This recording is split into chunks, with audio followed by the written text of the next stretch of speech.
Hi. ವಿಷಯ ಏನಪ್ಪ ಅಂತಂದರೆ, ಇಲ್ಲಿ ಇಂಡಸ್ಟ್ರಿಗೆ ಬರೋಕ್ಕಿಂತ ಮುಂಚೆ ಡ್ರೀಮೇ ಬೇರೆ ಇತ್ತು, ಬಟ್ ಆಗ್ತಿರೋ ಡ್ರೀಮೇ ಬೇರೆ. ಬಟ್ ಡ್ರೀಮ್ ಏನಿತ್ತಪ್ಪ ಅಂದರೆ, ಮುಂಚೆ ಎಜುಕೇಷನ್ ಮಾಡಬೇಕಾದಾಗ ಡಿಫೆನ್ಸ್ ಹೋಗ್ಬೇಕಂತ ನಮ್ಮ ಡ್ರೀಮ್ ಇತ್ತು. ಯಾಕಂದರೆ ನಮ್ಮದು ಉತ್ತರ ಕರ್ನಾಟಕದೊಳಗಡೆ ಬಿಟ್ಟರೆ 10th ಪಾಸ್ ಆಯ್ತಪ್ಪ ಅಂದರೆ ಡಿಫೆನ್ಸ್ ಮಿಲ್ಟ್ರಿ, ಬಟ್ ಆಯ್ತಪ್ಪ ಅಂದರೆ ಮಿಲ್ಟ್ರಿ. ಬಟ್ ಟ್ರೈ ಮಾಡಬೇಕಾದಾಗ ಡ್ರೀಮು ಕೂಡ ಫುಲ್ಫಿಲ್ ಆಗಲಿಲ್ಲ.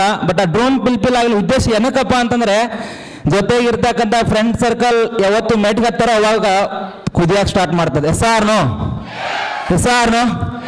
ಬಟ್ ಇವತ್ತು ಏನೋ ಒಂದು ಒಬ್ಬ ವ್ಯಕ್ತಿನ ಮುಂದೆ ಒಂದು ಹೆಜ್ಜೆ ಇಡ್ತಾ ಇದೆ ಅಂತಂದರೆ, ಜೊತೆಗಿರ್ತಕ್ಕಂಥ ಫ್ರೆಂಡ್ಸ್ ಏನು ಮುಂದೆ ಹೋಗಿ ಒಂದು ಸಕ್ಸಸ್ ಕಾಣ್ತಾರೋ ಅದು ಹಠ ಅಂತ ಇರ್ತದೆ. ಬಟ್ ಹಠ ಅಂತೂ ಯಾವತ್ತಿಗೂ ಸಾಯಲಿಲ್ಲ, ಕೊನೆ ತನಕ ಕೂಡ ಕೈ ಬಿಡಲಿಲ್ಲ. ಬಟ್ ಕೊನೆ ತನಕ ಎಂಥದಪ್ಪ ಅಂದರೆ, ಇವತ್ತು ಡಿಫೆನ್ಸ್ ಒಳಗಡೆನೂ ಕೂಡ ನನಗೆ ಇವತ್ತು ಸಿಕ್ಕಿಲ್ಲ ಅಂತಂದರೆ ಅದೇನೋ ವಿಷಯ ಅಂತ ಗೊತ್ತಿಲ್ಲ, direct selling. But direct selling ಒಳಗಡೆ ಇವತ್ತು ಕೆಲಸ ಮಾಡೋಕೆ ಮಿನಿಮಮ್ 4-4.5 ವರ್ಷ ಆಯಿತು.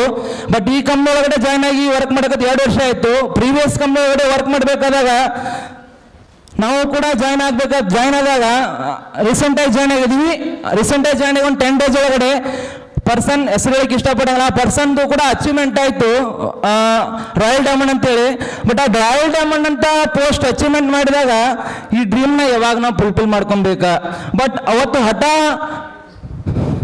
ಒಳಗಡೆ ಕುದಿತಾ ಇತ್ತು, ಯಾವತ್ತಾಗಬೇಕಂತೇಳಿ ಪ್ರತಿದಿನಾನೂ ಕೂಡ ಕೆಲಸ ಮಾಡ್ತಾ ಆ ಪೋಸ್ಟ್ಗೆ ಹೋಗ್ಬೇಕಂದಾಗ, ಬಟ್ ಏನೋ ನಮ್ಮ ದುರಾದೃಷ್ಟನೋ ಏನೋ ಗೊತ್ತಿಲ್ಲ, ಪ್ರೀವಿಯಸ್ ಕಂಪ್ನಿ ಒಳಗಡೆ ಆ ಚಾನ್ಸು ಕೂಡ ಸಿಗಲಿಲ್ಲ.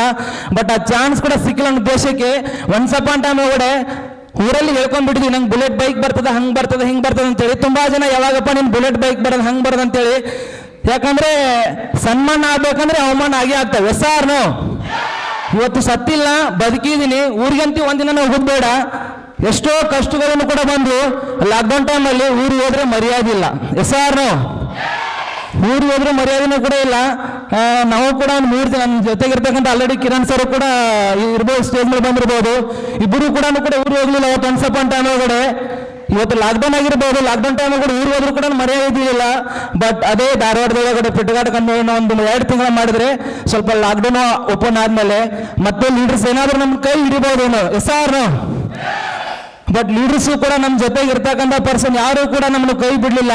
ಆ ಒನ್ಸ್ ಅಪಾನ್ ಟೈಮ್ ಒಳಗಡೆ ಆ 2 ತಿಂಗಳು ಎಲ್ಲರೂ ಕೂಡ ಹೇಳ್ತೀವಿ ನಾವು, ಜಾಬ್ ಕಷ್ಟ ಅಂತೇಳಿ. ಬಟ್ ನಾನು ಅಷ್ಟೇ ಮಾಡಲಿಲ್ಲ, ನನ್ನ ಜೊತೆಗೆ ಇರ್ತಕ್ಕಂಥ ಟೀಮ್ಮೇಟ್ಸು ಕೂಡ ಒಬ್ಬ ಪರ್ಸನ್ ಕೂಡ ಮನೆ ಕಳಿಸ್ತಾ ಇರಲಿಲ್ಲ.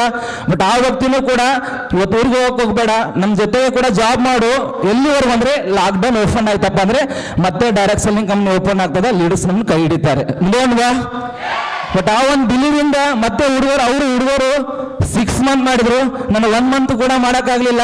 ನೀವು ಮಾಡಿ, ಇಲ್ಲ ನಿಮ್ಗೆ ಏನೇ ಇದ್ರೂ ಕೂಡ ನಮ್ಗೆ ಕಾಲ್ ಮಾಡಿ ನಾವು ಬರ್ತೀವಿ ಅಂತ ಹೇಳಿದಾಗ ಮತ್ತೆ ರಿಟರ್ನ್ ಊರಿಗೆ ಹೋದೆ. ಅವ್ರು 6 ತಿಂಗಳು ಮಾಡಿದ್ರು. ಬಟ್ ಒನ್ಸ್ ಅಪಾನ್ ಟೈಮ್ ಒಳಗಡೆ ಲಾಕ್ಡೌನ್ ಮಿನಿಮಮ್ 6 ತಿಂಗಳನ್ನು ಕೂಡ ಲಾಕ್ಡೌನ್ ಓಪನ್ ಆಗಲಿಲ್ಲ. ಮನೇಲಿ ನೋಡಿದ್ರೆ ಮರ್ಯಾದೆ ಇಲ್ಲ. ಆಲ್ರೆಡಿ ಬಿಸ್ನೆಸ್ ಒಳಗಡೆ ಪ್ಯಾಂಟ್ ಎಲ್ಲಾನು ಕೂಡ ನಾವೆಲ್ಲ ಡ್ರೆಸ್ ಕೋಡ್ ಪೆನ್ಸಿಲ್ ಕಟ್ಟಾಕೊಂಡು ತಿನ್ನಾಕ್ ಮಾಡಿ ಎಲ್ಲಾನು ಮಾಡಿದ್ವಿ. ಊರಾಗ ಕೂಡ ಮಕ ತೋರಿಸ್ಲಿಕ್ಕೆ ಕೂಡ ಆಗಿಲ್ಲ. ಇವತ್ತು ಜಾಬ್ ಅಂತ 1 ತಿಂಗಳ ಮಾಡೋಕ್ಕಾಗಿಲ್ಲ. ನೆಕ್ಸ್ಟ್ ಟೈಮ್ ಜಾಬ್ಗೆ ಅಂತ ನನ್ನ ಕನಸಲ್ಲಿ ಕೂಡ ಸಕ್ಸಸ್ ಕಾಣಕ್ಕಾಗಿಲ್ಲ ಜಾಬ್ ಒಳಗಡೆ. ಮತ್ತೆ ಲಾಕ್ಡೌನ್ ಓಪನ್ ಆಯಿತು. ಲಾಕ್ಡೌನ್ ಓಪನ್ ಆಗಬೇಕಾದಾಗ ಮತ್ತೆ ನಾನು ಲಾಕ್ಡೌನ್ ಓಪನ್ ಹೊಲದಲ್ಲಿದ್ದಾಗ ನನ್ನ ಫ್ರೆಂಡ್ ಕಾಲ್ ಮಾಡ್ತಾ ಇದ್ದೆ, ಹೋಗೋಣ ಮತ್ತೆ ಬಿಸ್ನೆಸ್